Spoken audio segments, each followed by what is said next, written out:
Hi, welcome on everyone. Let's do our faces for the thumbnail and then we'll get started with our awards picks for January of 2025. That's funny. I always call these December words, but you call them January words. Yeah, I think it's easier to just do it when it actually is. Oh, that's fine. It's well, because otherwise you risk saying that like it's only for the month of December rather than for the whole season. If you that's say true. December. Oh, that's a good point. That's a good point. Yeah. Okay. How surprised you were when you went through some of the numbers and some of your picks?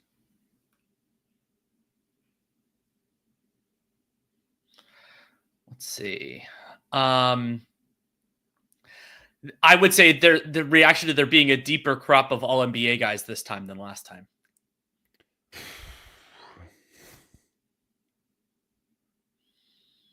What was that face? That had nothing to do with whatever. It doesn't matter. That's right. People on the thumbnail aren't going to know what we're talking about. Okay. Exactly. And in fact, I mean, this is just going out live anyway. The thumbnail is created before the show, so this isn't even going to show up on this show. That's the most. All right, the ridiculousness of our faces that we're making not even being for this show.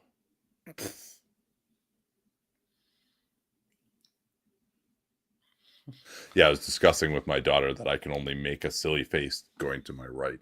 This direction. You're not an ambi-turner? Yeah. I'm not an ambifacer. All right, let's get rolling here. Let's do a podcast.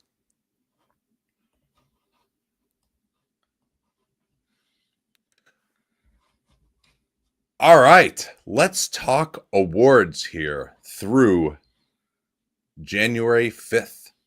Actually, January 4th, because that's when the stats were compiled, of this 24-25 season. And any preliminary remarks, or should we just get rolling here with our MVP picks? Very briefly, since it's a public pod, normal caveats. This is what has happened, not predictive. And and as a general concept for me, I am not doing this on the NBA's award eligibility yet. My rule is not for MVP, because how much you play actually matters, is that if you've played more than half of your team's games, I consider you eligible conceptually for all NBA and some of the other stuff. For the things where value, minutes played doesn't matter.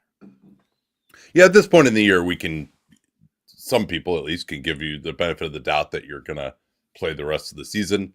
I skew more towards value on all NBA than you do, but we will see how that changes things. And I also want to remind you too, since at least part of this show is going to be on the free feed, to subscribe to our free newsletter. Twice a week you can get Dan Feldman's Daily Dunks, where he does, I think, one of the best jobs in writing of covering the daily events of the league. I'm not really even sure anyone else is doing something like what he's doing, where like a real daily newsletter about the events of the league, but also providing some analysis and not just saying, here's what happened. So I think it's a unique product, and it's, of course, a big part of what you get for Dunc'd on Prime, but you can get it twice a week for free. Link to that is in the show notes.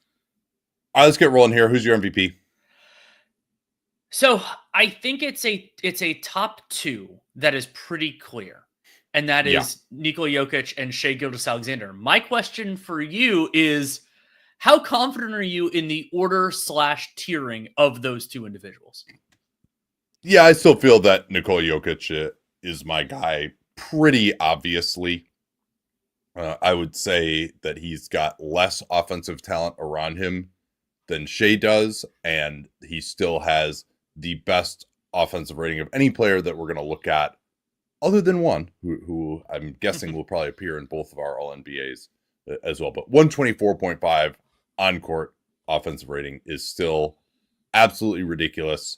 Team is 26.4 points per 100 better when he's on the floor, and the Denver Nuggets, despite their struggles, still have a plus 11 net rating with Nikola Jokic on the floor. And then you throw in that he's at by far his highest scoring creation. He's at the highest passing creation that he's been at, still maintaining his ridiculous efficiency, maybe a slight decline there, but the league has slightly declined as well. 64.3% for shooting. He's shooting 48% from three. He's had to ramp that up and is still doing it. So he's averaging 1.7 steals per 36 somehow. Yeah. He never fouls, either 2 fouls per 36. And so he can stay on the floor. He's got he's played a fewer games than Shai, but basically all of that is because he missed a few games due to the birth of a kid, averaging 37 minutes a game, which of all the players we're going to look at is actually the most by quite a bit outside of Jason Tatum.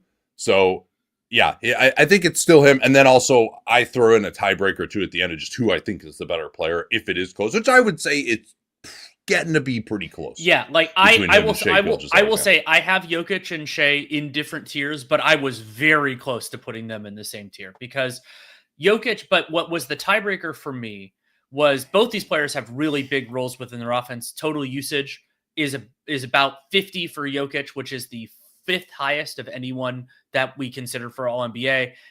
Shai's only 7th. Shai's 7th. Like that's not very far behind, but it's that 124.5 on-court offensive rating because Jokic has a heavy lift. I talked about the total usage, but it's also surrounding talent. And Jokic has playing with much worse players, especially some of those guys have been out. And more importantly, some of them have been worse, Jamal Murray. And so to have a 124.5 offensive rating when Jokic is on the floor, when their second best offensive player has sucked this year, we may, depending on when we break it up, that may be a point of discussion later on. That is really impressive. And I would argue that Shai has been better defensively, but he plays a much less important defensive position. And it's not like the Nuggets have been abysmal. They've been bad, but they haven't been abysmal on defense. And when you consider Jokic's supreme brilliance on offense, they can play better defenders, worse offensive players. They just haven't had all those guys healthy. And that's not Jokic's fault.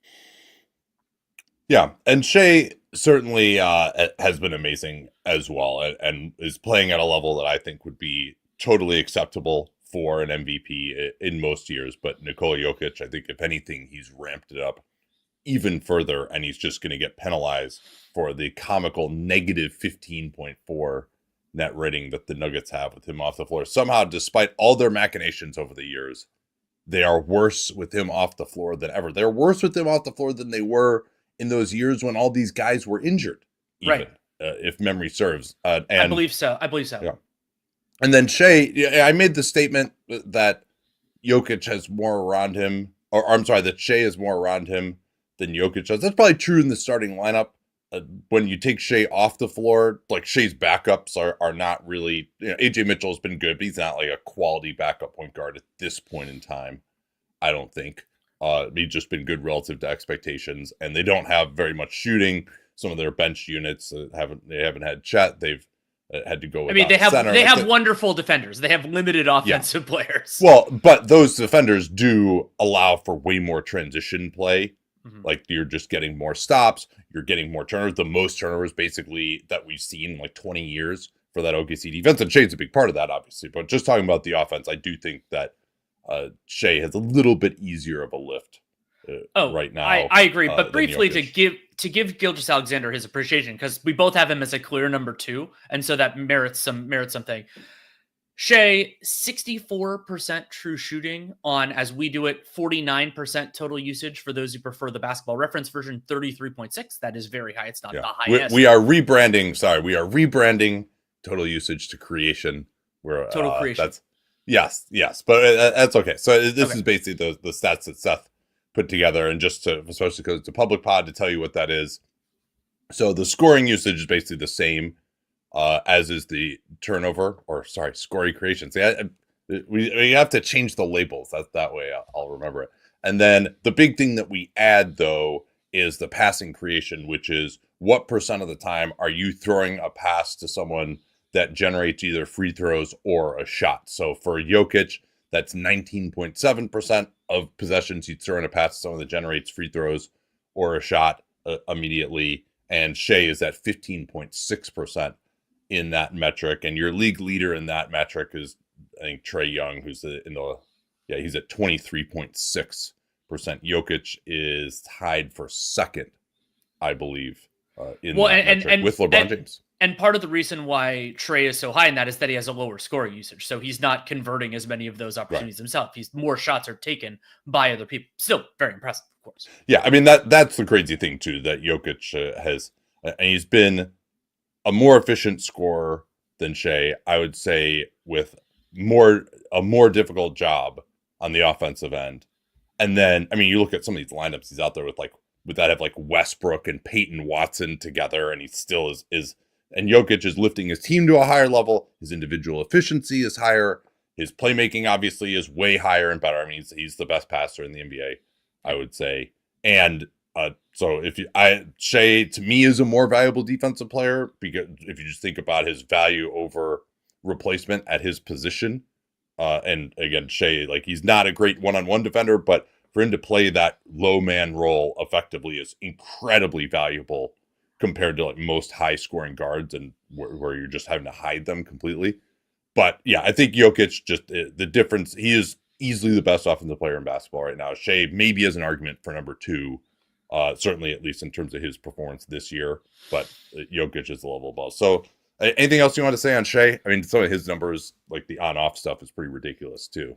Yeah, it is. I mean, so with Shea on, the Thunder have what's it, plus 17? Yeah. Plus 17 net rating. I mean, that's an insane number. That is a number that's up there close to, like, what Steph would be on the Warriors in their heyday. That plus 17 is an absolutely ridiculous number. That's the highest of anyone here other than Evan Mobley. Yeah.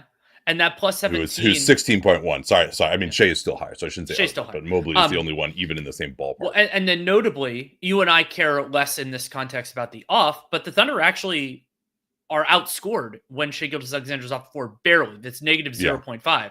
And so that difference is basically all on the offensive end. They fall from a 119 to a 101.6. And that's important too. That this will come up potentially if we talk about Jalen Williams for All NBA. Not that, he's a wonderful player, but just that he hasn't elevated that AJ Mitchell hasn't. And I mean, I also think that's one criticism of Sam Presti. I brought this up, Bob Myers, for years, is that they just don't really have a great offensive theory when Shai's off the floor. But that on number is good enough. Again, in a normal year with somebody who wasn't Jokic, being the lead player for offensively for a team that has a 119 offensive rating and is one of the best defensive teams, maybe the best relative to their peers of all time, would be enough. But Jokic has been better for me. And I think then we can get to the next. I actually have everyone else that I can seriously consider in a group together. So that actually goes through 6. But the best of those to me, relatively clearly, I thought about putting him in his own tier. Maybe I should, maybe I will after we talk about it, is Jason Tatum. Tatum having a really nice offensive year for the Celtics. Not as big a role within the Celtics offense as the two gentlemen above him have, but efficient individually, 60.6% true shooting, 10.5 threes per 36, which I believe is still the highest attempt rate of his career. And the Celtics offense has been fabulous when he's been on the floor, 121 offensive rating. And Tatum is a material value add defender. And the Celtics defense hasn't been this year what it was last year, but I mean, there's still a 108.6 when Tatum is on the floor. That's slightly better than it is when he's off the floor. But so Tatum, to me, we've always talked about how it seems extremely unlikely that he will ever be like win the MVP award because he's this exact kind of level of guy, but he's having a great year. And I think he's a deserving number 3. Yeah. I mean, like, in a year in which Shea and Jokic were hurt, in addition to Luka Doncic, he would be my MVP right now. But he's third for me at the top of this next group that I would say includes 3 players. I tweeted the other day that I thought Jalen Brunson was having the second or third best season of anyone in the East. Tatum is either first or second, and Giannis is either first or second. So Brunson's at best third, and there's an argument there. So as I really went back and looked at it, I hadn't looked at it in a couple of weeks. So Tatum has really been just as good as he was earlier in the season. I would say just that Shea has passed him since we last looked at it. Not that he has fallen off at all. And for years, the Celtics were way better when he was on the floor. They've raised that floor when he's off really well. But he still is adding a lot of value to this team, and they're plus 12.4 when he is on the floor. When he hasn't played, they've had some of their bad losses. They're 121 offensive rating when he plays. And I've talked to you about how incredibly valuable he is for their defensive system to be able to guard centers and yet also switch on to basically anyone on the perimeter. And he's added this step back 3-point game and the 3-pointer coming off the pick and roll, which he had at some points early in his career. And then he kind of lost that last year. So I think this is the most efficient season of his career as well by quite a bit. League average true shooting is a little bit under 58%. He's at 60.6. As you mentioned, this is one of his best. This might even be his highest passing creation at 14%. Oh, I believe it is. I talked about that on a 15 and 60 a few weeks ago. Is that his assist rate was the highest it's ever been? So I would be surprised if it wasn't. Yeah. So I think Tatum is there. I mean, most people would probably say, well, why isn't it Giannis? Well, for one, Jason Tatum has played 1,161 minutes and Giannis has played 912. Tatum has played 32 games. Giannis has played 26. I think you might have an argument that Giannis has been as good as Tatum, but Giannis has also kind of fallen off recently as well. Since returning from an illness, he's been struggling. Bucks are struggling since winning the NBA Cup. So that's a part of it too. And especially with him missing more games, I think I feel pretty comfortable that I would have Tatum ahead of Giannis, but I did have Giannis at 4. So I don't have Giannis at 4 in part because of the playing time, but I'll run through the other guys that I had in this conversation just because I think it's worth discussing them as a whole. Oh, so I actually did have Tatum third in the tier by himself. I'd forgotten we were discussing. I didn't have my award sheet up. Yeah. I'm happy with that. So this group that I have, so Giannis is of course heavy among it, is Giannis, Jalen Brunson, and actually Stephen Curry. And Curry and Giannis's arguments are actually in a weird way kind of similar. So because both of them have missed so much time. So Curry's played 842 minutes. I think that's the reason for me. I think Curry has been better per minute. His case for this is probably underappreciated. I actually have Curry on my first team All-NBA. I'll explain that afterwards because he has this huge role, and you and I both believe it's actually larger than this because of the off-ball gravity, the way Kerr runs his offense.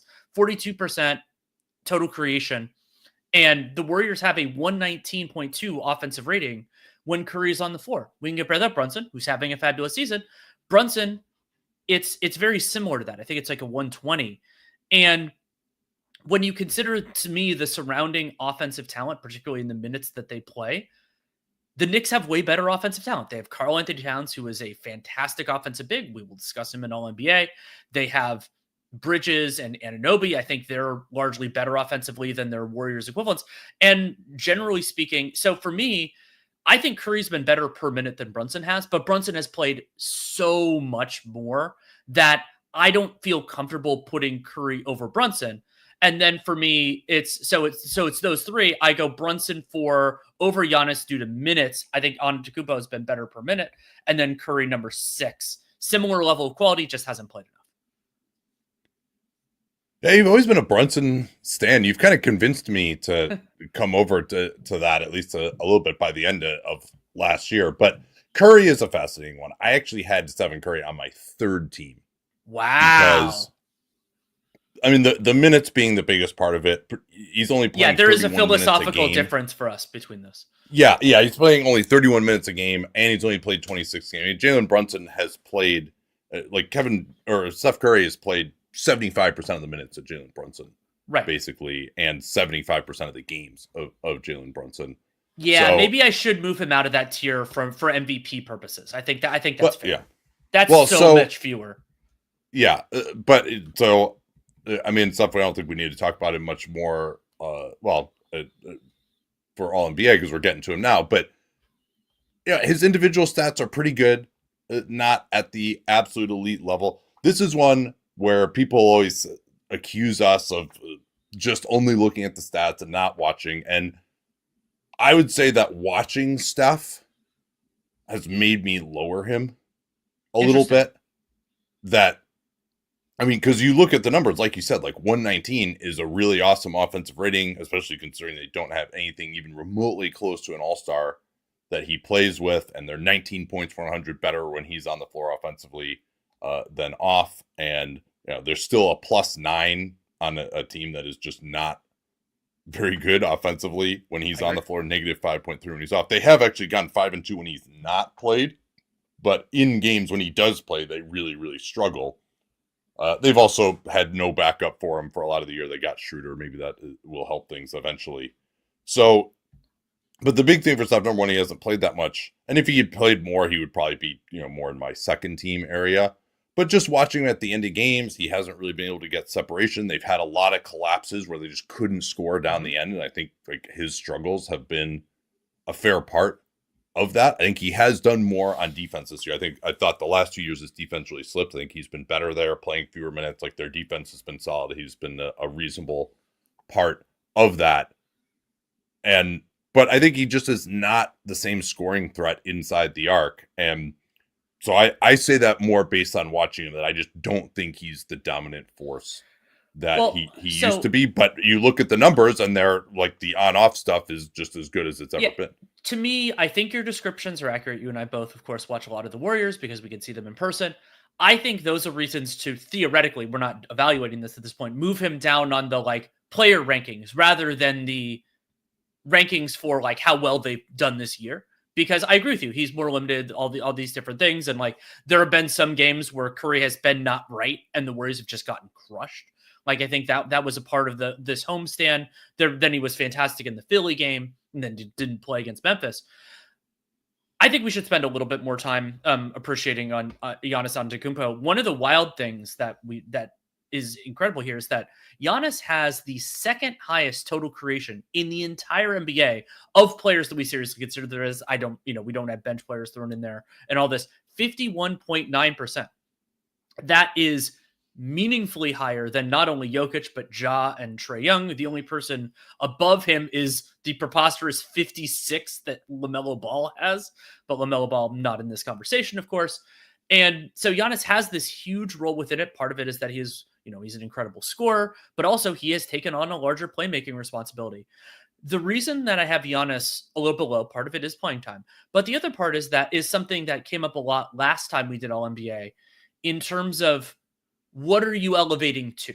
And the Bucks, yes, they have some limitations, but the Bucks offensive rating when Giannis is on the floor is a 114.2. That is significantly worse than a lot of the guys that we've been discussing before. Brunson and Curry, they're at the 119, 120 range. That Shea, the Thunder are at 119 when he's on the floor. And so Giannis has this huge role. He has great counting stats. He absolutely deserves a place in this conversation. But I value that less. And especially, the team has Damian Lillard. Those guys have both missed time. But the other thing that Giannis, he's been better, especially ramped up around the time of the NBA Cup quarterfinals, is his defense was pretty weak for the first third of the year. Yeah. Or for first third of the sample. And so he's been better since, and you get credit for that. But it isn't like he's just crushing some of these other guys in terms of how much he's helped his team defensively. He's overall in the season, I'd say he's been fine to pretty good, but not superlative. Yeah, he can still play center on defense. Like it hasn't been unbelievable, but like, and it's not like he has a ton around him defensively either. And he also has, as you noted, has this ridiculously high offensive lift. So and especially the way he plays too, having to get out and transition, like it is pretty exhausting. I still have him for. I think he's just solidly a better player than the rest of these guys too. Oh, I agree with that. Yeah. But I have one more thing. Yeah. Okay. There was a player we have not mentioned that I seriously considered. It is someone. Well, he's fifth for me. I think if we're talking about the same guy, which is Victor Wembanyama. Yeah. Victor. So it's a very interesting case. The all-in-one metrics absolutely love Victor Wembanyama as an MVP candidate. And that is even with, in my opinion, undervaluing his defense. So Raptor probably gets closer because he's a plus 3.5 in defensive Raptor. But EPM has Wembanyama, like I think it's like sixth or something. Yeah, EPM overrates what perimeter players do. I wholeheartedly agree. Yeah. But so there's no argument. We'll talk about defensive player of the year probably pretty shortly after we do All NBA. But so there's Wembanyama, best, most valuable defensive player. It's going to come up soon. The question is, how valuable is he offensively? And I'm really torn on it. I mean, he has, he turns the ball over an absolute ton, but he has been above, and he's at 61% true shooting, which is better than league average, but it's not really better than league average for his position. However, Wembanyama has a larger role than a lot of centers do, and by shooting threes the way he does, 10 per 36, making them at a reasonable rate now, that makes their offense a lot better. And so I think if we're talking about his value to the Spurs in particular this year, it allows them to play some of these limited shooters that they had on roster and couldn't change things over. So he makes Jeremy Sohan and Stephon Castle more viable. And I think that is a reasonable part of the case here. I think that, and like what we don't typically talk about centers that aren't Jokic in terms of like the team offensive rating. But again, like the Spurs, their 112.8 offensive rating when Wembanyama's on the floor is significantly better than when he's off, but it's also not great. And so I think there is a case like I mean, but they don't have on this entire team, they don't have another player who's in the top 20 at their position, like at any position. True. Like offense, defense, whatever you want to say, and they're +6 when he's on the floor. And I don't worry as much about what amount he's lifting their offense to. Number one, because of the limitation you talk, but also because he's lifting their defense by a ton. Like they're 6 points better when he's on the floor offensively, and 7 defensively, which is the second highest of any player we're considering here. Evan Mobley, the Cavs are 8 points per 100 better when he's on the floor defensively. So this lift that he's got is pretty unbelievable at this point. Like the way that he has pushed them to be like the Spurs, this team being +6 is that's an insane number. Now he doesn't play as many minutes. He's playing 3 minutes a game, 29 games, but it's almost to 1,000 minutes now. Like that's not a major. Like Wembanyama's played roughly the same number of minutes as Giannis, doing it fewer minutes per game, but more games played, just as a point of reference. Yeah, and if you want to look at the on-off differential, Victor is 4th in this group of guys that we're considering. They're 13.8 points per 100 better when he's on the floor. Number 1 there is Jokic. Shea is number 2. Steph is number 3 in that. So, like, anything that you look at here, you have to have him in the top 5. I mean, I'm a little bit more just comfortable with what Giannis is, and this has just been such an incandescent stretch from Victor in this last month or so that I'm not quite ready to put Victor above Giannis, but I very seriously considered that. Yeah, I moved him into the same tier as those guys. I had him and also considered he's been better than that. He deserves to be better. So I have him 6th. They can fight it out. They're playing on what is it, Thursday? So they can fight it out for spot 4. Oh yeah, Wednesday. Yeah, 4 and 5. So I didn't. So that's my top 5 here. Jokic, Shea, Jason Tatum, Giannis, Victor, and I didn't really seriously consider anyone else for my top 5. But is there anything else you want to say on MVP, or should we move into just briefly? NBA? We could take a couple of comments too, maybe. Jokic in a tier by himself, Shea in a tier by himself, Tatum in a tier by himself, then 4, 5, 6, Brunson, Giannis, Wembanyama, and then Curry and also considered. Yeah, Prolific says he'll probably be like 3rd the next time we do this. It's very possible. It's very possible, especially if. I mean, now, the one thing I'll say is I'm not sure that what Victor has done from a shooting standpoint the last month is sustainable. Sure. Right? You are always thinking when it's a young guy like, oh, he's just going to keep getting better. It's like, but no, young guys can also suffer or benefit from some shooting luck. This will come up when we do the second half of the 15 and 60. The Spurs have a really hard stretch coming up. And so if Wembanyama, if they make it through this clean, then that could actually boost him up to be sure, but it doesn't necessarily happen. And just because we're talking about it, Wembanyama over the course of December, he shot 38% on threes. He took. Yeah. If that sustains with the crazy shot diet that he has, I mean, then I will be genuflecting until the cows come home. Like that. It's an incredible performance shooting, but I don't. He's taking such hard threes at this point. Were you going to say what his volume was? I can't get that split easily. But it's been. I think it's his. So if he's 10 per 36, I think it's probably roughly that during this Yeah. stretch. A couple other comments here that I thought were useful is JM notes that Curry played a game so bad that it let Snell off the hook forever. Tony Snell just for like not doing anything. But that is true. Like, I think Steph has had some pretty, like, he's also like pretty inconsistent, which happens. Like, he's had these knee issues. Like, that's just what happens when you get older. Some days you're feeling good, some days you're not. He's basically like not playing back-to-backs anymore too, which is part of it. So yeah, let's get into our All-NBA second team. Probably the guy that I would have had sixth on my MVP would be Evan Mobley. And I think he's been the best player on the Cavs this year. Donovan Mitchell is the name. He's going to weirdly get all of the love. He'll certainly be in this discussion for us a little bit later. But, yes. I mean, the on-off numbers for Evan Mobley and his positional versatility and what he's able to do for this Cavs defense in particular, that particularly in some of the lineups that he plays in, is very limited. He's really been just a devastating player.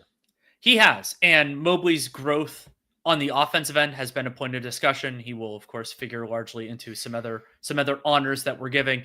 But yeah, I think that Mobley, to me, is, we're kind of spoiling defense player of the year. He's second in that for me, has earned that, not only with the on-off differential, has a different role when he plays with Jared Allen and without. But let's say with that on-off differential, and we talked about it earlier, sure. But let's repeat it because it is crazy. It's preposterous. Absolutely crazy. Again, like, this is up at a differential that would make like those Steph Curry Warriors, like all their best guys on those years, like they would be happy with this number.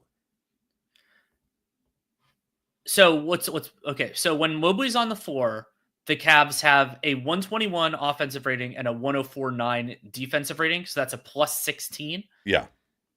They're plus 4.6, which is still very good when he's off the floor, but they're 8 points worse on defense, which Mobley, of course, has a big factor in. So they go from being a great defense to being an all right one, probably a little worse than all right.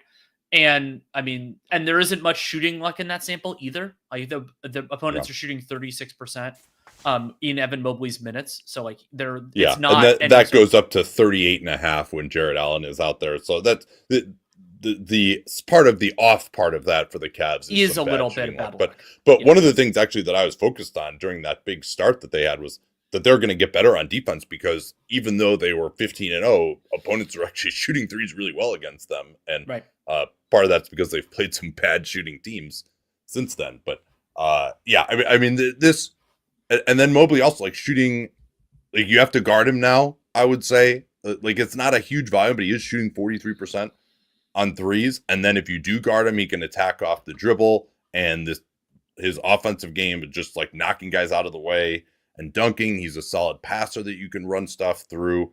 And then the defense, again, some of this is defensive player of the year talk, but it goes to what his value is. Like, if you're second in defensive player of the year and like a very solid offensive player, I would say even offensively, maybe he's not like quite all-star level just on offense, but especially when you consider that he's a center that he can space for. He also can play the four now totally fine, which he couldn't before. Like, he's not an offensive liability at the four.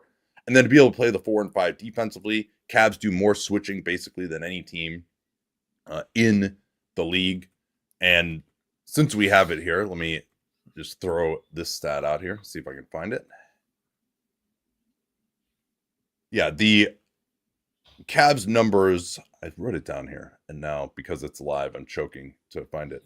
But the Cavs numbers when Mobley's on the floor and Jared Allen is off are just awesome. Like, he's got like George Niang playing power forward next to him in those minutes. And some of these other Cavs guys like Okoro and LeVert have been like pretty good, but still they don't really have any like guards. They don't really have a small forward worthy of the name. Dean Wade hasn't played that much. So for them to be like a really good defense with Mobley playing center with no Jared Allen next to him, that's incredible. It is. And so we can put the numbers on that on the podcast.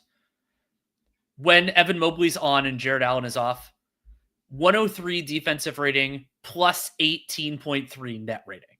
Thank you. Yeah, I looked at that. I guess I never wrote it down, but 990 cleaning the glass possession. So we're not, I mean, it's not the biggest sample, but we're not in small sample size theater here. And one of the things those lineups do super well is teams can't shoot at the rim. They're 58% opponent shooting at the rim. That's very good overall. So yeah, I mean, Mobley firmly on my second team. And I mean, sure, he can get into the MVP conversation. I mean, Victor Wembanyama just did, and they're different kind of versions of that defense first guys who are very good on offense, and so he can get in there. I would say the next person that I have that we haven't discussed at all is Luka Doncic. Unfortunately, Luka will not be on these, and remember, I do it based on what they're available. I don't care that he's going to miss more time with this calf strain. Luka, it's a pretty standard case for him, even if it's a weaker one than in some other years. Huge role within the Mavericks offense, 48% total creation. That's very high. It's actually right below Shea. And the Mavericks offense has been a 119.2 offensive rating. That's very, very good. And he's been below, I would say, what I hoped for him in terms of individual offense. But just to be that big a part of your offense and have your offense be that good. Like, for example, Trey and LaMelo, they have a larger role, but the offenses are worse when they're on the floor. And surrounding talent helps Luka, but he also creates a lot of those opportunities because other than Kyrie and to a lesser extent Spencer Dinwiddie and Hardy when they've been playing with Luka, like he has a lot to do. Yeah, ultimately, because I think I had Luka on an All-NBA team even when he was struggling in the first part of the season, and then he missed time due to the wrist, got back in shape, had a really dominating stretch, and now he's out with the calf, and he still is like barely even able to walk around. Like I don't think he's gonna be back until after the All-Star break. So I kind of cheated on a couple of these because I had a lot of guys together, and so the guys who I know are just gonna miss more time and are like in the middle of that already, and like had barely made it in terms of like to qualify for me in terms of minutes to begin with.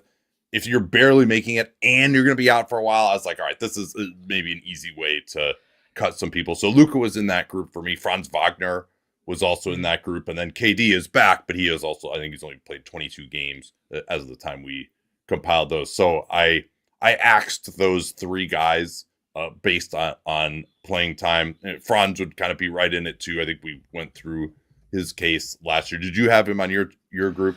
I didn't. So I actually have left my last spot open. He is a serious contender for that last spot. But then we can move on. So I actually have two Cavs. We already talked about Mobley. So I have two on my second team and one on my third team. And I'm sure a lot of people would expect that it's Donovan Mitchell who's on my second team. It isn't. I think Garland has been better than Mitchell. I think Mitchell's the better player. I think Garland has been better this year. There was a piece, I can't remember who wrote it, about how like Mitchell deserves credit for being willing to take a smaller role in offense and letting the other guy shine. Well, that's true. But in terms of like who has been better, I mean, Garland has had this big role within the Cavs offense. And then the other part, I brought this up about a month ago. The Cavs are fantastic offensively when Darius Garland's on the floor. 125.3, that drops to a 112.4 when Garland is off the floor. And he is a big part of that. I mean, 40.5% total creation, 63% true shooting, in part because he's shooting 43% from three. And I think Mitchell's better than Garland defensively, but I think the margin between those guys has narrowed. Garland is competing better. So I have Garland over Mitchell, but I have them one after the other. Yeah, that makes sense. I did go with Garland as well. I do think Mitchell is the superior player, and yeah, Mitchell has been willing to take a step back, but also that's probably just a good thing for him and the team. And I think you've seen that in games where they've really felt pressured or he needed to turn it on. He's tried to do that and largely succeeded. I mean, that comeback against the Celtics is one that sticks out. Right. Yeah. I mean, that's the one that really sticks out. And I think in the playoffs, we will see more of Mitchell going into that mode. And he certainly has been outstanding this year, 41% for three again on 10.7 for 36. But he just hasn't been as aggressive inside the arc, hasn't been doing as much playmaking. He just hasn't been playing as much point guard. The Cavs do get worse offensively when he's on the floor. Now, part of that is because he maybe has a little bit more difficult of I mean, I guess he plays with Mobley too on the second unit, and so like, they're way better defensively when he's on. But most of that is because he's matched up with Mobley. Yeah. But yeah, I mean, Garland is just having this incredible shooting season. He's been more efficient, and the Cavs offense when Garland has the highest on-court offensive rating of any player in this group. We're looking at 125.3, and he's just been I think he's a little bit better of a distributor than Mitchell. They're probably about equal, I would say. On defense, Garland actually does a little bit more guarding the ball than Mitchell does defensively. But yeah, I think Mitchell might be higher than him right now, but I have a lot of respect for what Garland has done already. So Mitchell is on my third team, and he kind of aced out a few other guys that I was considering, like Anthony Edwards, Damian Lillard. Another guy whose case is it's like a Mobley light is Jaren Jackson Jr., who I had on my second team. I have him on my third team. Yeah. Yeah, Jackson didn't quite get into my top 3 in Defensive Player of the Year, but he certainly is there. He had these really weird numbers at the start of the year where he just wasn't really contesting very many shots and guys were scoring on him. That turned out to be an aberration. He's contesting a lot more now, 25% of opponent shots, playing in a center power forward role defensively, either or. He can switch, and teams just can't get anything at the rim against the Grizzlies. He's a massive part of that. And then offensively, he just is really difficult to stop one-on-one. He's a great fit in this new Grizzlies offense where they're trying to space the floor, open up driving lanes. Like, he is really difficult to handle one-on-one, and he's still not a great passer. That's where he needs to improve, but he can space the floor for others as well if needed. Takes about 6 threes per 36. He's never going to get to that 40% he was in his second year, it doesn't seem like, but he still is a credible threat. So now he can play next to a center as well. And the on-off stuff is amazing for him too. It is. And so that is primarily on defense, where the Grizzlies are, they're about 5.5 points worse per 100 possessions. So overall, it's 6.9 points per 100 possessions worse. And one other thing I want to say on Jaren, better when he's on. Better when he's on, worse when he's off. Yeah. Jaren Jackson, in terms of total creation, because of his scoring, he actually has the same size role within his offense as Domantas Sabonis does on the Kings. It's just they do it in a very different way. And incidentally, the offensive ratings with those two guys on the floor are almost identical. And so it's, for me, I've seen a little bit every once in a while, of course, about Sabonis being potentially all NBA. It's like, no, I mean, he has the same role. That Jaren Jackson is actually a great defender as opposed to Sabonis. Yeah. And quickly, just the overall net rating when Jackson's on the floor, plus 10.8. I mean, that is a really elite number for, and that's not considering Ja hasn't played much. Yeah, exactly. That's, and John Morant did not make one of my all NBA teams. He's been pretty good. I wouldn't say he's been incredible when he's played, but he hasn't played enough, and he hasn't been great enough. So I wouldn't be, depending on the length of this injury, maybe he gets in consideration the next time, maybe he doesn't. The other one thing to watch with Jackson though is Grizz opponents are shooting only 32.9% from 3 when he's on the floor. So that's a part of why he's come up. He's in the also considered for my defensive player of the year, but we'll get there. But they still are 104.9 defensive rating when he's on the floor, and they still, given the limited offensive talent that's been available for this team, I think what he's been able to do offensively is quite valuable. They've been a quality offense when he's been on the floor. So he's on my second team. He's on your third team. Have we gotten all your second team guys? We talked about Brunson. Do we need to? I don't think we need to hit him much anymore. No, it came up enough in MVP. But that's a good thematic parallel to my next guy, who is his teammate, Karl Anthony Towns. And there was somebody in the comments who talked about how Towns has been better than Brunson. I disagree with that for a couple of important reasons. One is Brunson's a bigger part of the offense. Towns provides value with his spacing, like relative to his peers, but he doesn't have the ball in his hands quite as much. And then the other part is that even though the sample has gotten better because Towns has gotten better on defense, he still has limitations on the end that have affected the Knicks. Like, if you want to use, he's a negative in defensive EPM. He's a slight positive in defensive Raptor. And I think that's fair.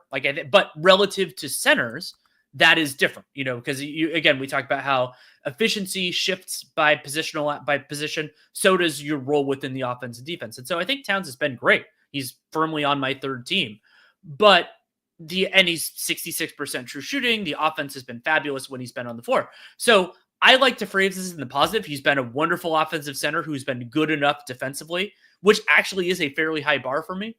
But I think that third team is appropriate for him as opposed to being higher. Yeah, I think that's right. And he has been much better on defense. He's actually only allowing 68% shooting on shots that he challenges at the rim, which is a lot better than the 90% it was after the first couple of weeks of the season. But that part does still count as well.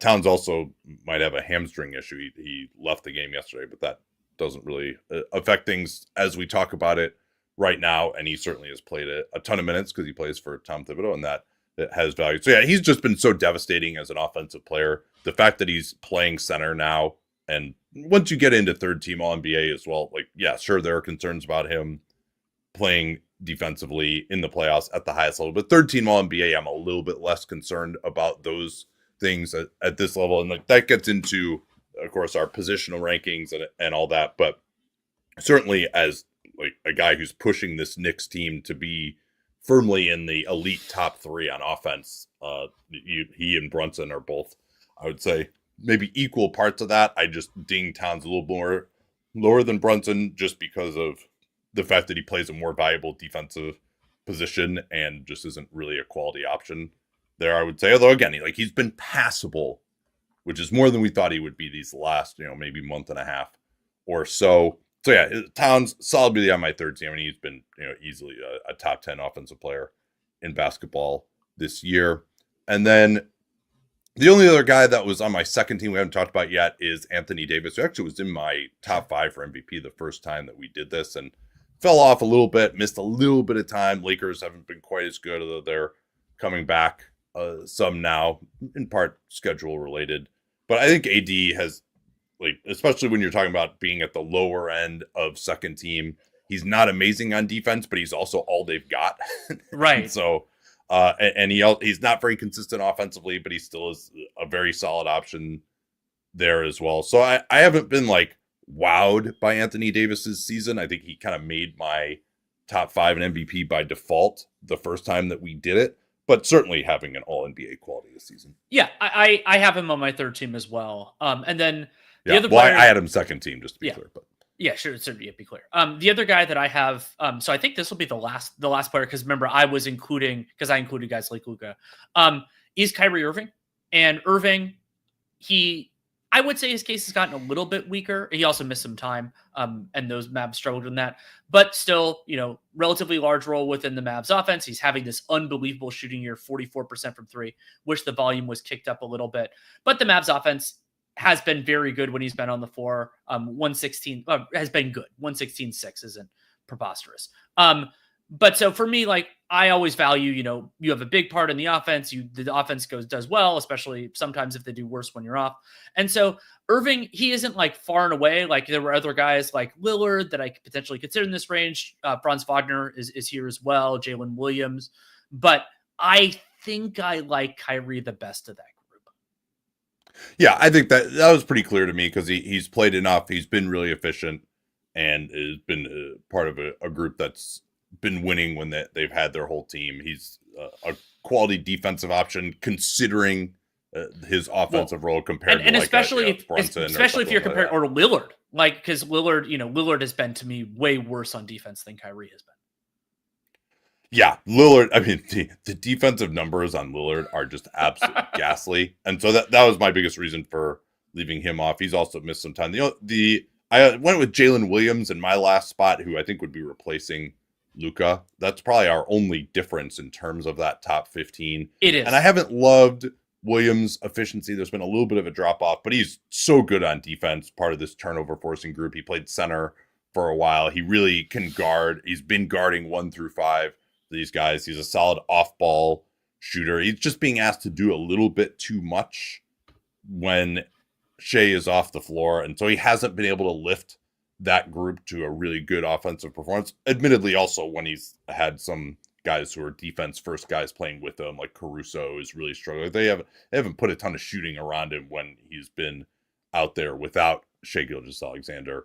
But he just is so good as a jack of all trades. This OKC team has been awesome. The fact that he can still be a number 2 offensively and be such a quality defensive option. This is one of the best defenses of all time. And I hesitate to get to the X team deserves another guy argument, but there's a reason that became an argument, which is it's not necessarily that, okay, your team won games, you need to be rewarded. It's that how good your team is oftentimes one of the best proxies for how good you are, and especially back before we really had on-off data, just you would there was still a spidey sense among people that, guys who are having a season like LaMelo Ball is having right now weren't actually that good because their team just wasn't winning games, despite the fact that they're averaging 30 points a game. And that was all you could look at. So there is a real reason why that became something that people looked at. Well, and also, by the way, my All NBA has 3 Cavs, but it only has 1 Celtic and only 1 Thunder player. I do feel weird about that, but for the Celtics, nobody else is like Jaylen Brown. This hasn't been his best season so far. No, the other guys have been in and out of the lineup. Like, it is an accomplishment for Missoula and for Brad Stevens that their overall talent level is this good. There will be other Celtics that get praised in other parts of this podcast, but they didn't have anybody else that for me was like seriously high end All NBA.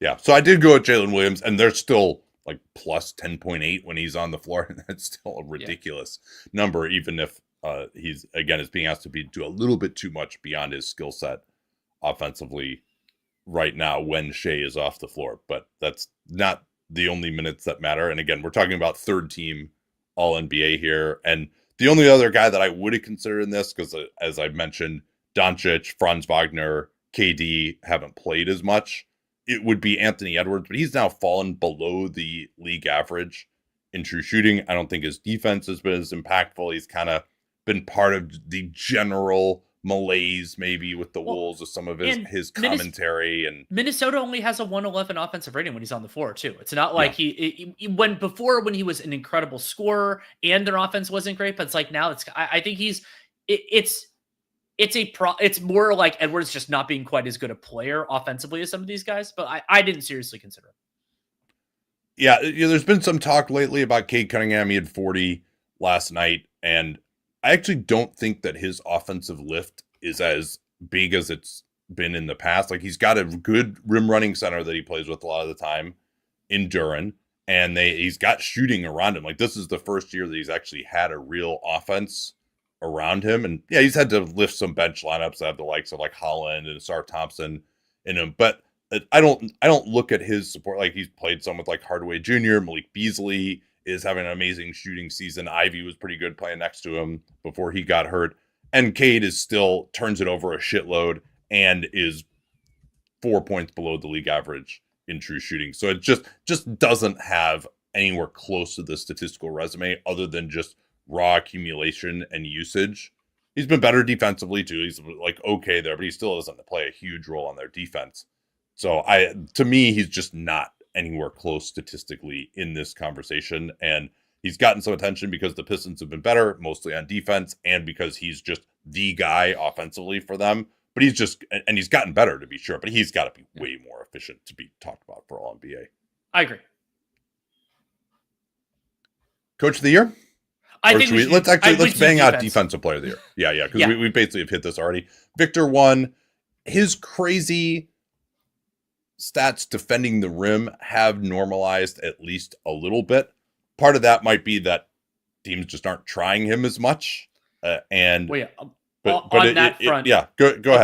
On that front, opponents are only shooting 31.5 rim attempts per 100 possessions. That is on the lower end. It's not the lowest, but it is on the lower end. Some of the other teams have better rim protection outside of their big than the Spurs do. But Spurs opponents are shooting only 47.6% on the shots that Wembanyama contests. That is by far the best of the players that we seriously considered. The only other guy who's like, I mean, Brook Lopez is at 50.7. I think Jarrett Allen is at 50.6. So that's a huge difference, it's like 3% roughly between him and everyone else. The attempt rate, and then Spurs opponents do make a fair amount of the shots at the restricted area when Wembanyama is not there. I think that's kind of the point. Like if he's not there, it's okay. But but he actually, when I watch him, he actually could do a much better job of crashing down and protecting the rim even more, particularly if he gets switched onto a non-shooter. He just hasn't I think of that as like, I can just fucking leave this guy. Well, yeah. So I think Wembanyama can be a much more valuable defender than he is right now. And some of that I lay at the feet of coaching. Just changing the philosophy in his brain. Like if I'm guarding somebody bad, then I freelance and do all this other stuff, like who can't shoot or whatever. But he's still, even with those concerns, he's still the best and most valuable defensive player in the league. And then Mobley's actually, I just wanted to note something that is kind of interesting. Sure. Last year, we had guys with crazy contest percentage. This is the percentage of shots taken within 5 feet that are contested. And we don't have that as much this year. Victor at 36.5, that used to be like a solidly above average, but not elite number for a center. Now that actually is an elite number. Like you had guys like Brook Lopez, Chet, like these guys were contesting like mid 40s in terms of shots taken at the rim. We just don't have anyone at that level this season, which is kind of interesting that teams are just spacing things out even more, going to smaller lineups, you would say potentially. Yeah, so that rim field goal percentage allowed now at 47.6%. That's not a number that's just like beyond what we've ever seen. I mean, I think at maybe last time we did this, it was at like 36%. It's just a completely deranged number. And obviously Victor's taking on more of an offensive role, but still opponents are, the one thing that actually has changed is that opponents are shooting a lot fewer shots at the rim over this last bit with Victor on the floor. And yeah, like the Spurs, they put some defensive guys around, like Sohan's pretty good on defense. There's nobody else that really wows you for them on this defense, and they're an elite defense when he's on the floor. So yeah, it's pretty, again, even though he's not so great executing defensively yet, just the presence that he is so incredibly massive. And also the fact that if you wanted to isolate on him on the perimeter, you just can't do it. Like that's another thing that's crazy, that he's this level of rim protector and you also can't do anything against him on the perimeter. I agree. And he's a truly special player. We both have Mobley number 2. Mobley's case is not, it's fine in the kind of traditional stuff, but it's not great. It's because he plays power forward and center, contests 32% of shots, opponents make 56.5. That 56.5 is stronger than some other guys on the list. But Mobley's, to me, his defensive versatility and the overall defensive success when he's on the floor, those are the key parts of his argument. We talked about that a little bit in All NBA. You had him in consideration potentially for MVP for this exact reason, that the Cavs defense has been spectacular when he's been on the floor. And you could see this as well in some of the all-in-ones. He's strong in defensive VPM. He's strong in defensive Raptor. I think those are both very well earned. And, but Mobley, it's easier for me with Mobley than it was for these years that you and I argued about Bam Adebayo, to put him in here with the results and everything else, because he plays this split role. And so for Mobley, I think he's a pretty clear number 2. Yeah, I think that's fair. I'm curious who you had at number 3. I went with actually Ivica Zubac. So did I. Apologies to Jaren Jackson Jr. and Rudy Gobert, who I had number 3 last time. I think Gobert's numbers have fallen off just a little bit. He still plays a ton of minutes and plays every game. But 54% a lot at the rim is not a crazy number. The big thing that stuck out to me about Zubac is that opponents just shoot so few shots at the rim when he's in, 28.7 per 100 possessions. And when he does contest, he's about the same as Gobert, 54.7%. But that Clippers defensive rating when he's on the floor, 106.7, is a really, really good number for a team that has other defensive talent, but also features James Harden and Norm Powell as their starting 2 and I guess 3. James Harden's kind of a 4 on defense, whatever. And Zubac also contests a ton of shots and deters a lot of shots. And I think and then he's gotten so much better too, just switching out on the perimeter. I noticed this in the OKC game for the millionth time again, that you don't want him switching, but if he gets stuck in a late switch, he can actually use angles, contain, and he's not someone who's, I would consider, easy to attack in that role. So he was by a hair over Gobert and Jaren, but you could convince me of basically anyone there. And Brook Lopez, kind of in this. I have him and also considered as well. Yeah, I think he hasn't been closing some games, which isn't entirely his fault, but is also that also does matter. If you're not out there in crunch time, you can't actually provide the value.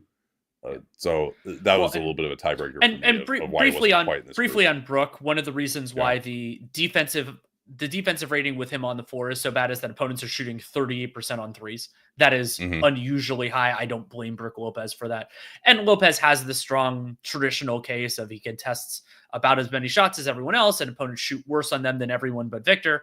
So like that's a that's a pretty good combination. That's the kind of the classic rim protection wins is the what Seth has done before there. I think he's very good in that as he always is. But yeah, I went with Zubats. Like you, I was persuaded by the rim attempts while the player is on the floor. I thought, and because Zubats allows the Clippers to kind of do some of that stuff. And as you mentioned, they have a lot of good defenders, but they also have some bad ones within the rotation. And can deflect a little bit, steals a little bit. And so, yeah, I think Zubats, he's in this group with other guys. Like I would say there would be a tier line between Mobley and Zubats / the rest, but he has been the best of that group.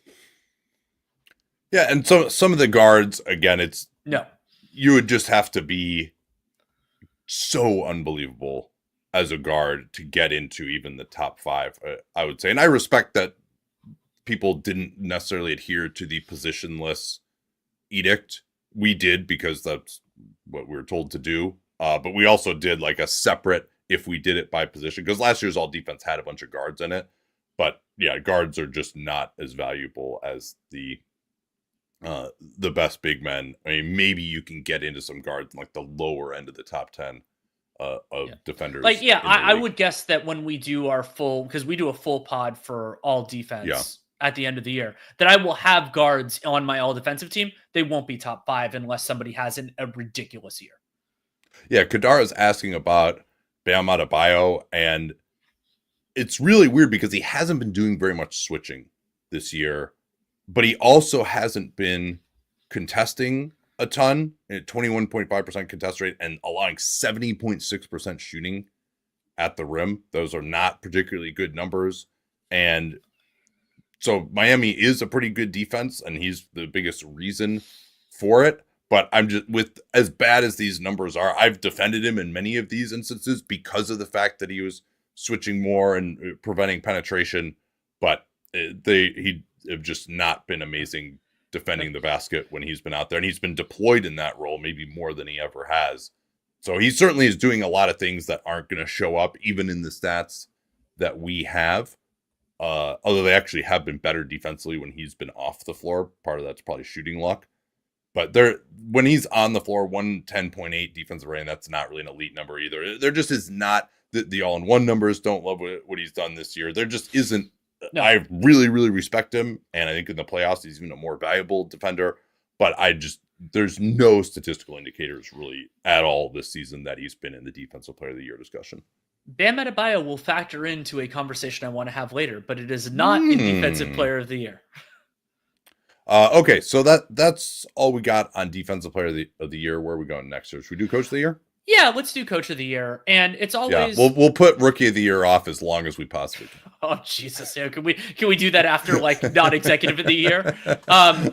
So for Coach of the Year, I mean, it's always this tension between who we think are the best coaches and who we think are doing the best jobs. And so it's always, and you lean more towards best coaches. I lean more towards the difficulty of the job to do. So, and it's a big pool. Like I would say for me, there were probably about five coaches that were in this. And then there are a lot of others that deserve praise, like Tom Thibodeau and Jamal Mosley.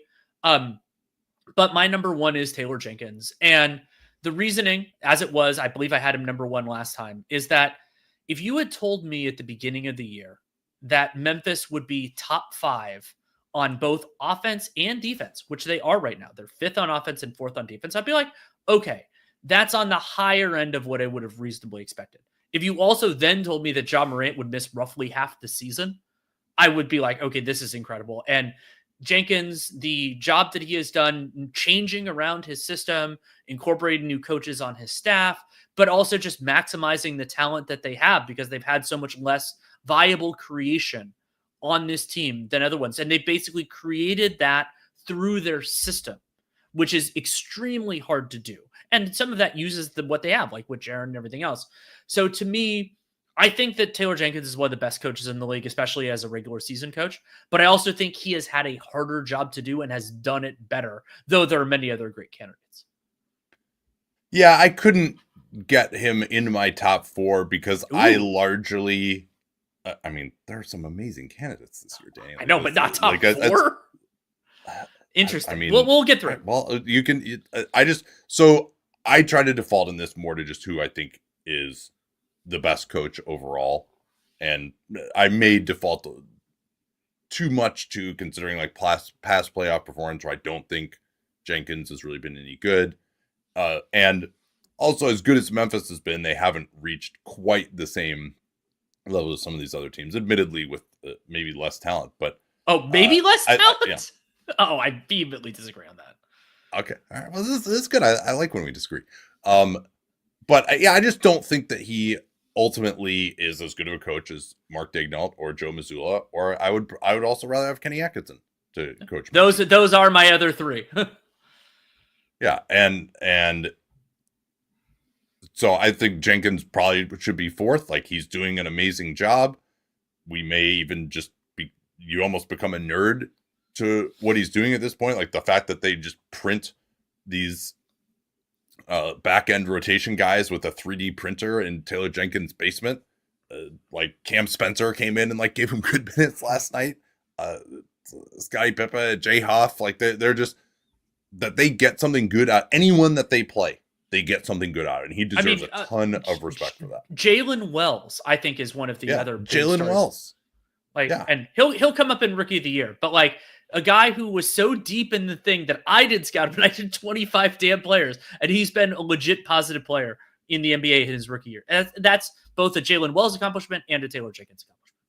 But yeah, I mean, I wanted to go with the teams that have lost like 4 and 6 games first, because I also really believe in those teams. I think, like, again, Coach of the Year is the most subjective award, I would say. Is like maybe even more so than Executive of the Year, honestly, because there's regular season, there's how good do you think the guy is. You're basically trying to say how much of this is the coaching and how much of this is the talent to come up with these. I do think if you have a multi-year track record, that's really solid. Maybe that's what holds Atkinson back a little bit. The Cavs also are just benefiting from crazy shooting that I like. Karis LeVert will feature in 6th Man of the Year. I don't believe Karis LeVert is a 45% three-point shooter. Nonetheless, what they've done is pretty amazing. I actually still have, I don't know whether Mark Daigneault, Kenny Atkinson, or Joe Mazzulla should be my number one. Mazzulla, the Celtics have kind of fallen off a little bit. They're in like a little bit of a malaise now. They've had a fair number of absences too. Like, they're taking it easy in terms of who's available. They've, like, once you get down to like the Jordan Walsh soft underbelly, he hasn't quite been like, once the one thing that you might criticize Joe Mazzulla is if he has perimeter players who aren't great shooters, that he doesn't seem to quite know what to do with that. I agree. And even to some degree, having a center who can't shoot does kind of mess things up some. But so I had him third. I might actually, I'll move it. Can I make a small note? I love Mark Daigneault that I think you're holding playoff issues way more against Taylor Jenkins than you are Mark Daigneault, who, like, I don't think that his playoff resume is particularly strong either. Yeah, well, I took Mazzulla out and I just put Jenkins in for third. Okay. Woo. Yeah, so I have Jenkinson, then Atkinson, then Daigneault. The thing that I maybe will move Daigneault over, not that 2 versus 3 in Coach of the Year is that important, is how well they defended during that stretch when basically when they didn't have 2 viable centers because Chet got hurt. They didn't have, then they didn't have any viable centers. Yeah, so I think because Atkinson's done a great job, but as you mentioned, some of the number one on offense is just that these guys are shooting, and I generally don't think that's great coaching. That's not the way I think of coaching. But I mean, Atkinson's done a fabulous job. I think Atkinson is going to win the actual award. I'm fine with that. But and then so the other one. So I want to see actually who our commenters think should win Coach of the Year right now. I mean, I am going to go Atkinson number 1 myself, Daigneault 2, Jenkins 3. Apologies to Mazzulla. Jamal Mosley, the fact that his 2 best players got hurt, he's done a great job keeping them afloat. He would be right in this mix probably if he even had one of those 2 best players. Yeah, I mean, I have him 5th, and I thought about putting him as high as 2nd. Yeah. He's been an amazing regular season coach.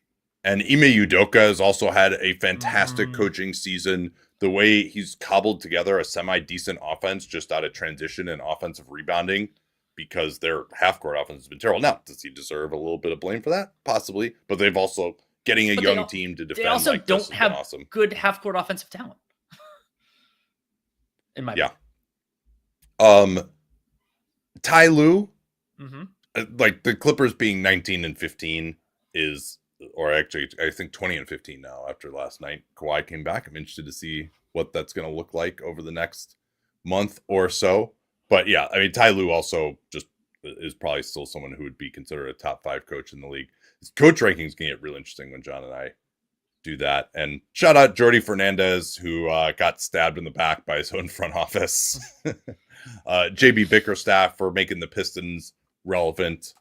Again, also Mitch Johnson deserves a lot of credit, I think, for the Spurs group. He does a few things that I don't love, like leaving Sohan out there too much, particularly for offense-only possessions at the end of the game at times. And I think that would be... Yeah, I was talking about Steve Kerr this time last month. That no longer the case. So I think we've hit everyone there. Let's so go six man of the year. Let's keep pushing back Rookie of the Year. Or do you want to just do it? This is a strong year for 6 man of the year. I would say we've had some weaker years. Well, in so the last I agree. few, but I think this is strong. I agree and I disagree. So I think that you and I our quintessential 6th man is somebody who has a big role in the team's bench mixed units, but also can close. We don't have as many of those guys this year. Like that was the old Andre Iguodala was a great player for that. So like my number 1 is Peyton Pritchard. I think Peyton Pritchard is a relatively clear number 1 at this point. He has a large role within the Celtics offense when he's on the floor. 29.6% total creation, and the offense has been fabulous. 122. That's a really big part of their success. However, Peyton Pritchard, when they're healthy, he's not closing games for them. But part of that is because the Celtics have so many other good players. On other teams, I think Peyton Pritchard, if he's playing this well, could close. So I think he's clear number 1. Also, 43% on 10.8 threes per 36 is unbelievable. Like that, we just don't see that very often. And he's played 1,000 minutes. Like the sample is up enough that it's just that's the most of anyone that we're considering that 1,000 minutes. And that's having, is this right? He hasn't started a single game, but he's still playing 29 minutes a game. That's pretty good. That's also the most minutes of anyone that we're considering here too. But by the way, for those who are interested, there is a player who comes off the bench who shoots more threes and makes about as many, and that's Malik Beasley. I didn't seriously consider Beasley for 6th man of the year. He's basically taking 12 per 36 and making 40% of them. That is incredible in its own right, but he doesn't have as big a role within the offense as Pritchard does. And of course, the Pistons bench offense isn't quite as good. So I mean, Pritchard's like efficiency is just absolutely devastating. It's basically Towns, right? I mean, he's at 65.6% true shooting. What is Karl Anthony Towns at? Karl Anthony Towns is at about the same. Yeah, 65.9. I mean, but Peyton Pritchard is slightly smaller than Karl Anthony Towns is, and it's incredible. And so Pritchard, to me, he's a clear number 1. If we were doing tiers, he would be above everyone else. Let me react to that. I actually don't have him number 1. I actually have Scottie Pippen Jr. number 1 still. Okay, who's you still love eligible Scottie Pippen Jr. for 40% start percentage, so he's still eligible. And he's just a starting level point guard, and he's been a starting point guard half the year for a really good team. He makes his shots 37% from 3. He's definitely taken them. He turns it over too much, but he can at least get in the lane and distribute. I think he's one of the best small defending guards in basketball. So, and he really causes havoc on defense. So I think like he is 6th man is always going to be a little eye of the beholder because it's just much more splitting hairs when you're trying to decide between the 89th and 90th best player in basketball or whatever it is than when you're at the very top trying to split hairs between the top 15. Like it's just the nature of distributions that the closer you get to the middle, the more they cluster together. But to me, there are very few players on this. And I've always kind of liked more the guy who doesn't have any weaknesses, who is just like a really could start for you could close for you. I like that archetype more than like the scoring type. Well, and necessarily, yeah, I agree with you, and I have Pippen in my also considered, but well, if you have more of a Pippen case, we can do that. But I'm interested. No, I mean that's about it. But so he was my number one. Pritchard number two. Who did you have as number two? My number two is actually someone first of all, we've never mentioned in Six Man of the Year. I don't know that we've ever mentioned them for any award ever in the history of this podcast. But he has a little bit, not saying he's the same type of player, of the Iguodala case, because it's a player who comes off the bench but does typically close, and that's DeAndre Hunter. DeAndre Hunter, it's not the same. Well, we might have mentioned him in most disappointing player before. Yeah, maybe. I was thinking, like, was he in the Rookie of the Year conversation? I genuinely don't remember. It's too long ago. I have dad brain. I don't know. Hunter having a wonderfully efficient season individually, 64% true shooting, in part because he's shooting 44% on threes. Not taking a ton, like, relative to these other dudes, but taking a lot. But the big part of it for me, even though Hunter is imperfect defensively, he does often close games, plays a position of great value for the Atlanta Hawks because he's been way better than Zachary Risacher. There is an argument to be made that Hunter probably shouldn't be a six-man because he's been better than Risacher and should be starting. Yeah. But that's not the point here. And so I think for me, the other player that I seriously consider, so I have basically a group of three. Yeah. Well, and the reason I had Hunter lower is he's only played 668 minutes. Yeah. I just don't particularly care. For me. Yeah, that's fair. And then, the other guy that I have has played basically the same amount of minutes, and that's Caris LeVert. LeVert having this ridiculous shooting season, 46% on threes, 63% true shooting. Cavs offense is a 125.1 when he's out there. And while that is also because he's playing with either typically Mitchell or Garland, sometimes both, he is an important part of that success. I think that that LeVert is a bigger part of that for me than Ty Jerome. I know Jerome has a larger total creation, but I think you also see that in some of the on-off numbers and everything else. So, Ty Jerome is like, sometimes he's not, he's like still their kind of 10th man in terms of the role that he plays. And also LeVert is meaningfully better defensively than Ty Jerome is. And that matters to me. I mean, wing defense, LeVert deserves a lot of credit for how he has grown on that end over the course of his career, going back to when he was in Brooklyn. So, yeah, I mean, there are a lot of other guys that I think are deserving of praise. I don't know how much time we want to spend on them, but for me, it's one Pritchard, two Hunter, three LeVert, Pippen, close fourth. Yeah, well, DeAndre Hunter has played 668 minutes, and that's why I had him a little bit lower. And Caris LeVert had played 668 minutes. Again, this is coming into last night. It's probably not the same anymore, but a nice duality there. And LeVert's played 28 games. Really, probably the bigger thing, even in the minutes for Hunter, is he only played 24 games. He really just missed a ton of time at the beginning of the year when they were struggling. So I actually went with Nickeil Alexander-Walker for my third place, shooting 45% from downtown. If he's not closing games, sorry, Mike Conley, he probably should be. I think he should be. And Wolves are plus 6.8 when he's on the floor and negative 3.3 when he's off. Has benefited from some opponent shooting luck at 32.7% from three. But the offense and defense both get way better when he's out there. Apologies also to Santi Aldama, who's been outstanding for Memphis, shooting 39% from downtown, and he's held up within their defensive system as well. He's actually, a lot of what they're doing offensively has relied on getting spacing from the big positions with Aldama and Huff and Jaren. And so, like, he really makes everything easier for his teammates on the offensive end, but he also can be solid attacking the basket. And if he's against being guarded by a worse player, he can pass it some as well, and he's passable at least at power forward on defense. So he's plus 9.8 net rating, very solid for him. So he had to be right in this group. Miles McBride, Malik Monk no longer eligible. Nick Batum just hasn't played enough minutes, but he still remains a fantastic option. Sure. Jonathan Kuminga was coming on, but too inefficient overall in the season. And one other guy I want to shout out is Isaiah Stewart, who doesn't do anything on offense, 11% usage. But if you look at some of the defensive numbers with him, they are absolutely insane. 46% shooting a lot at the rim. That is better than Victor Wembanyama.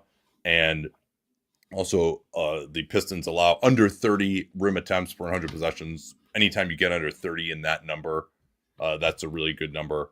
So, and he also is capable of switching on the perimeter, great rebounder. he's missed a couple of games, only 635 minutes, 21 minutes a game, doesn't close usually. So that's, and he's offensively, he hasn't been shooting it much this year. He's not a great pick and roll finisher. Really, all he does offensively right now is offensive rebound. So that's a problem. But I still wanted to give him a lot of credit for how good he's been defensively this year. One of maybe the best defensive player in the league coming off the bench. Another player that I want to give some praise to defensively, and we'll see how long. Well, he'll probably actually be eligible. Is Amen Thompson, and Amen, forward. He would be the other potential best defensive player in the league coming off the bench. So Absolutely. He was in my group too. Yeah, and Amen, he's still not shooting, but he's become a more efficient player overall. 61% true shooting on 24.6% total creation, 17% basketball reference. He's been a wonderful defensive player. And like, I actually, maybe I'm going to move him into my top 3 because he also often closes. And that's something that I do really value. I'm going to move him. I'm going to move him into my, debating whether to put him over Hunter. Screw it. I'm doing it. Amen's my number 2 now. Very good. All right. I guess we have to do rookie of the year at this point. Yeah, I think we do, and I think you'll find this cheating, but I don't give a crap. I'm very curious because I have a kind of a hilarious number 1 myself. My number 1 is Jared McCain.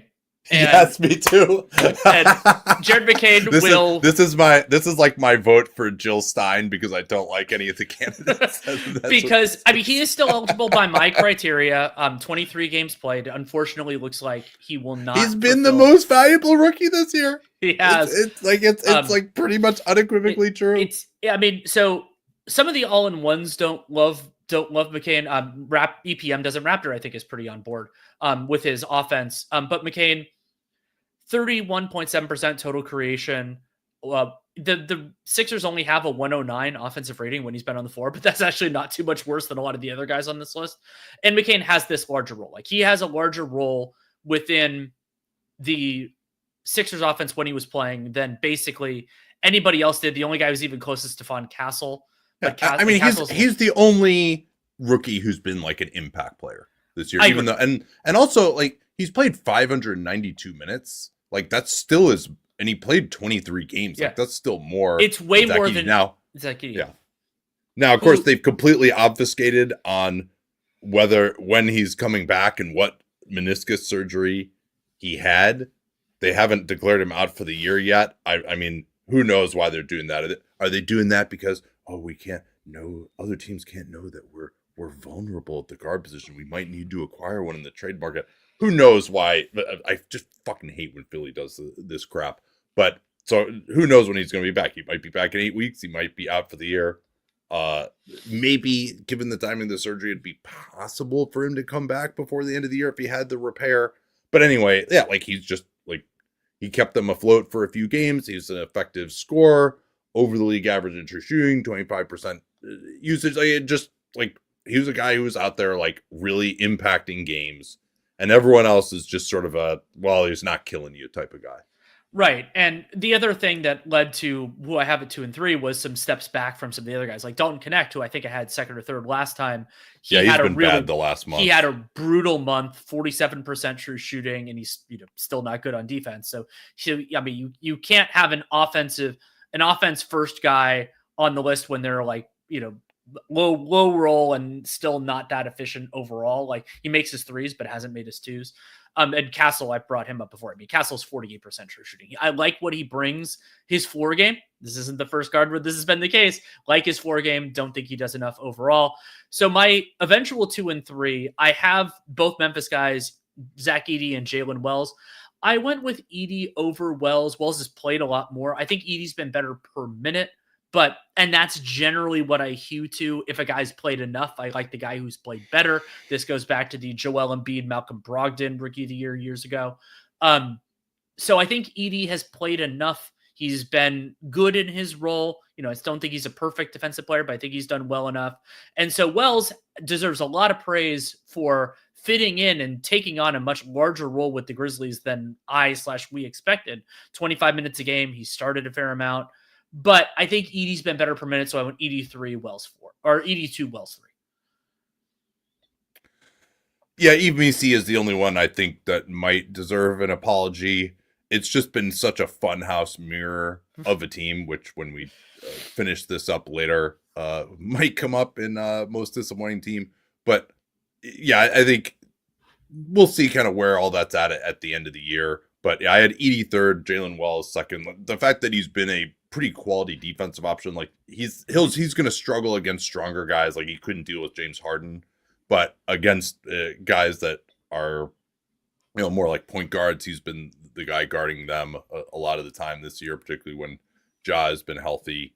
And yeah, Zach Edey only played just under 500 minutes, but 12.4 net rating. Yes, he's does suffer a little bit from the Boban thing where they only deploy him in the matchups that will work for him, but he deserves a ton of credit too. I mean, I saw him last night in person. I mean, he is really like trimmed up his body. He's much more mobile than he's been in the past. I think if anything, he's underutilized on the offensive end. Like they should give him the ball more. Like a lot of times, like you just have to double him. And it's, for a team that isn't incredibly dynamic in the half court without Ja, I think they should try to exploit. Like if you're going to have him on the floor, like use him during the period that he's that's another old argument I used to make about Boban is like, if you have him, do it.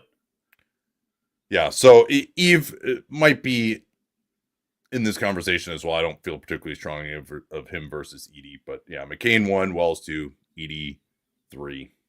The 2023 draft, also not amazing. Obviously, Victor would be our sophomore of the year, but who did you have in that next group after him? I keep on wanting Brandon Miller to play better enough to be second, but he just hasn't. I mean, Brandon Miller, just so we have it for the full year. And, there are things I like about his game, but Miller,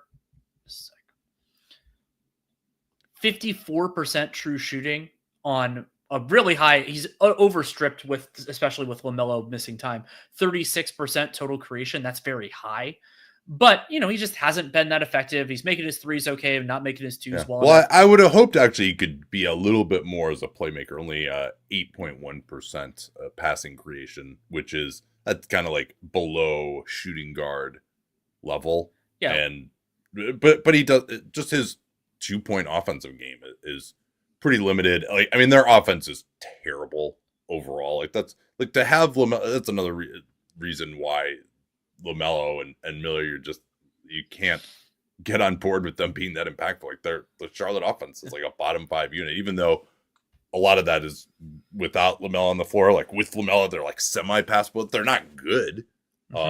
So yeah, I think Miller, like he was not in my top because he's not in my top 3, but I wanted him. Yeah, you respect what a guy's doing on a bad team with bad stuff around him, and it is more valuable to have a guy who actually is creating stuff for you than a role player, but not on a team this bad. So to me, it was Derek Lively still number 2 for me, and then Amen number 3, and same. Apology. Like there isn't really anyone else in much consideration. Like Grady Dick, has he been like the 5th best sophomore this year? And it's remarkable when you think about some of the guys that we really liked the rookie years that have taken a step back. Well, Chad obviously would be part of it too. He's only played 10 games. Yeah, like Jaime Jaquez is under 50% true shooting right now. Yeah, like Pajemski has been terrible. Koulibaly's had a weird year. Like he had some Keontae nice George, Scoot, of course, another guy who's really struggled.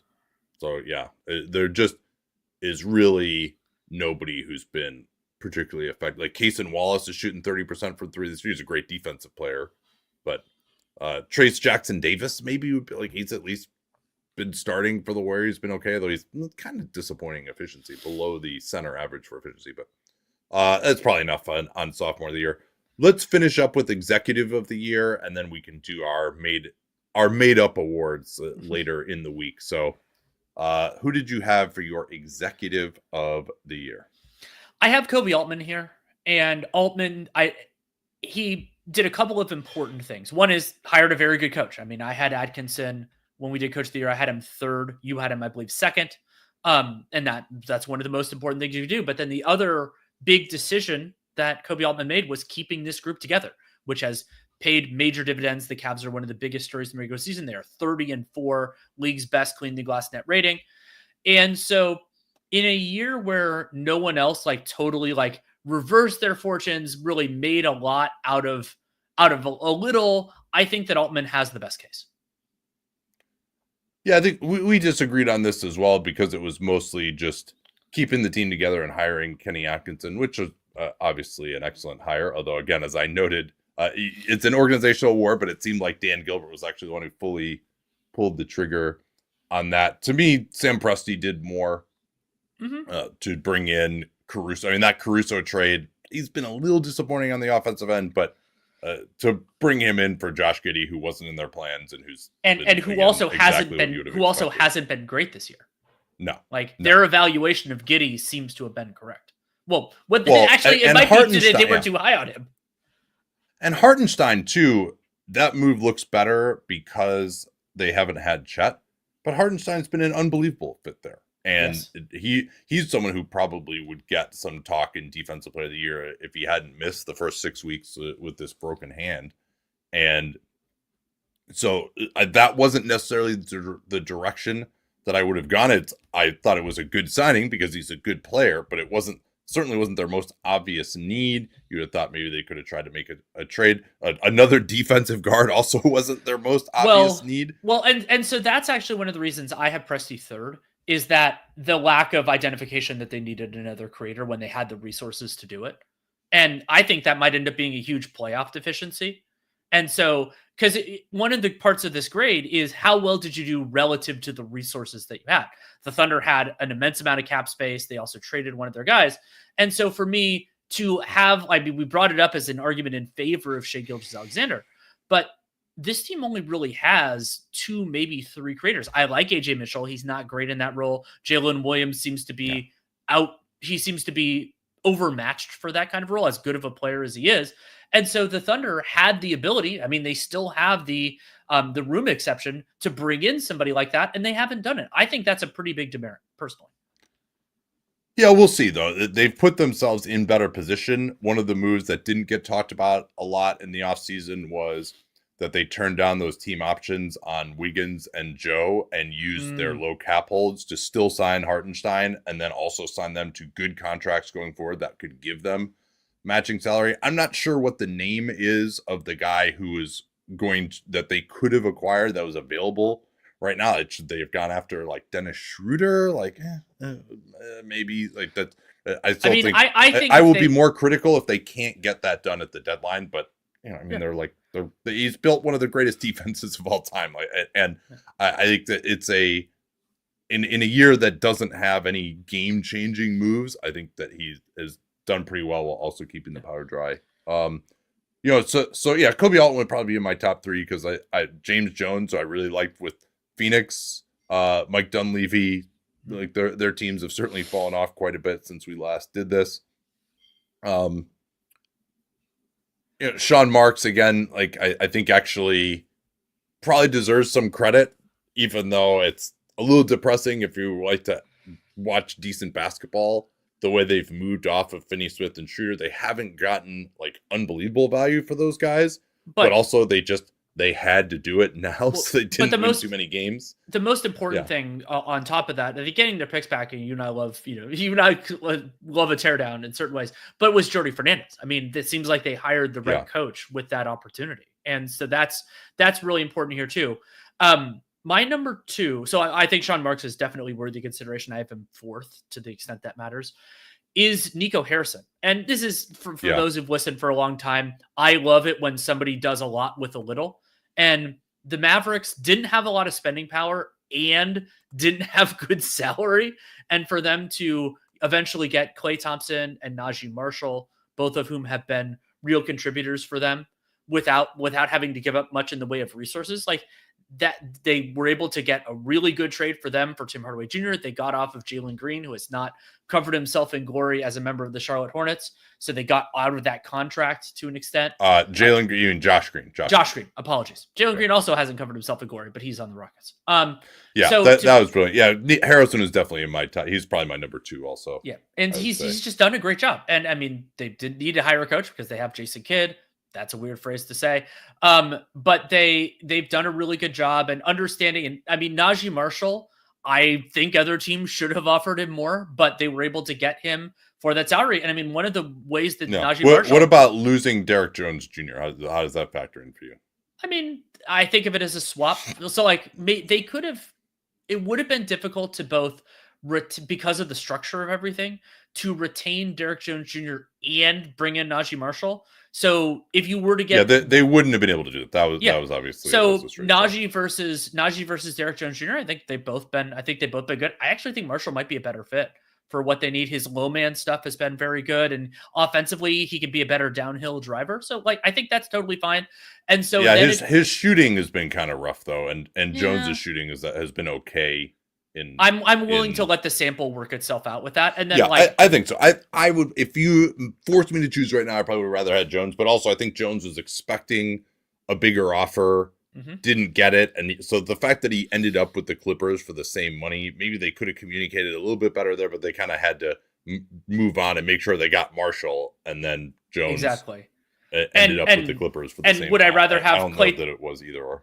Would I rather have Klay Thompson than Tim Hardaway Jr. and Josh Green? Yes, absolutely. Well, and getting Quentin Grimes too was of course. And Dallas was, they're struggling now. Kyrie's been out some. They've had a bunch of injuries and obviously Luka's issues. But when they've been healthy this year, they've been dominant. They've been the second best team in the West to me when healthy. Yeah. And so you shouldn't lose sight of what he's built. And then I do have Sean Marks as number 3, and then I will I think making the Bridges trade and also getting the picks back. Like, that's just not a move that's really happened in NBA history, to get their future back like that in one fell swoop for a team that was going nowhere. Took a lot of commitment, and I thought that was a very good execution of that strategy. And I think that what they gave up to get it was reasonable. There were some points in it where we didn't have the full reporting, where I overreacted one way or the other, but generally speaking, I think he did a good job there. Well, so I want to add one thing too. A lot of criticism that we get a lot in these executive of the year discussions are, it's so easy to tear down. It's so easy to tear down. How can you say that these guys are doing such a good job? Like anyone can sell off their spare parts, but it's not, because if it were, everyone would be doing it. And you can put your team in an amazing situation, like say the Houston Rockets or the Oklahoma City Thunder are right now. We're looking ahead to 4 or 5 years from now when they have the opportunity to hopefully build a team that's like that has young talent and then also has future assets. Like, there are not that many teams in the history of the league that have actually been able to successfully execute the strategy that we're talking about here. And so, like, yes, that does deserve a lot of credit, even if you're going to lose more games now. Yeah, we were singing Sam Presti's praises like crazy in 2019 and in 2020, when people were like, oh, they're tearing down, they're winning 20 games. How can you, it's so easy to do this. Like, no, the organizational commitment required, and then the ability to maximize value at every turn, like, that is something that is not easy to do, because think of how many teams have tried to rebuild and then end up like the Pistons or the Hornets or something, where they're just bad, but they also don't really have any assets going on. Or the Blazers, who are bad and have all this bad money on their books. Some of that was because of the Lillard extension and things. Right. I mean, think of like some of the things the Blazers have done, even when Lillard ultimately put a gun to their head, and like they re-signed Jeremy Grant and then didn't trade him, and they traded for DeAndre Ayton, and they gave up 2 firsts to get Denny Avdia, and it's like, yeah, but they still suck, and they don't have nearly as much of a future. So yes, it is, when you get all this like pressure from the organization, again, it's kind of more of an organizational award, as you talked about. But that's one of the things where I just get annoyed when people are like, oh yeah, you're just these cap nerds, your spreadsheet. Like, if they tear it down, that's all you want to see. It's like, no, that shit, doing that correctly actually matters, and that puts you in position to succeed. And it takes guts, because we see. And if you want to say that it doesn't take guts, look at all the teams that have the writing on the wall and don't do it like the Bulls. Yeah, totally. Like and so I have 2 other people that I want to mention though. One is Leon Rose, and these were big swings. It's going to take more time to see how they worked out, but I'm feeling better. Looking a lot better now than it was a month ago. That's for sure. I'm feeling a lot better about Towns and his fit, and I'm feeling a lot better about Bridges has bounced back. His shooting numbers are starting to normalize. All that type of stuff. The Knicks are to me, they've been pretty clearly the fourth best team in the league overall, and that's great. Like that, they weren't necessarily there before. And then the other one, but they did give up a ton of resources, and that's important to know. Like in the Bridges trade, they gave up a lot of draft equity, and was it worth it? Probably. That's there.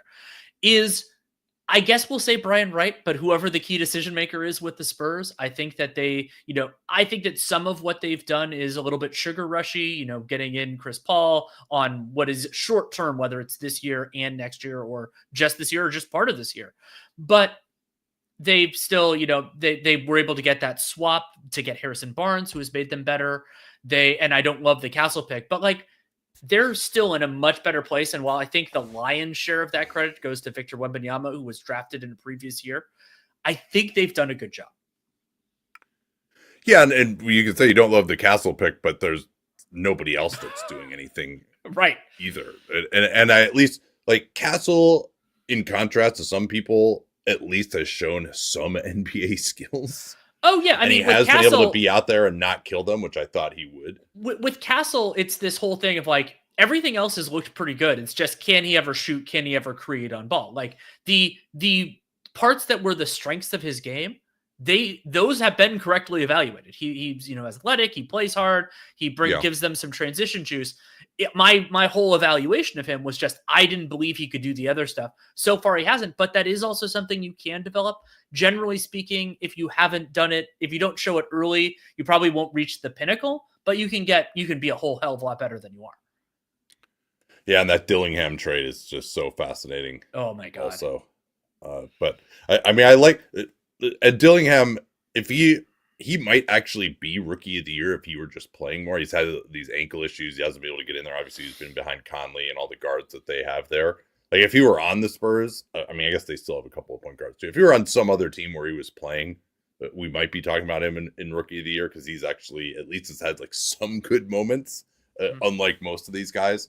But that's one of those ones where, yeah, having a Minnesota pick in 2031 as Victor is in his prime, it could be pretty exciting. And I think they just, like, betting against this draft, I can't say that was a bad decision. So, all right, well, that will wrap it up for now. We still got to get to our biggest surprise players and teams, most disappointing players and teams, and not executive of the year in a future episode, which will be exclusively on Dunc'd On Prime. But please subscribe to our email newsletter where you get Dan Feldman's Daily Dunks, which I think is a unique product. You get that twice a week, subscribing just totally for free. Also lets you keep up with everything that we are doing here on Dunc'd On. Thanks so much for listening, and we will talk to y'all tomorrow. Till then.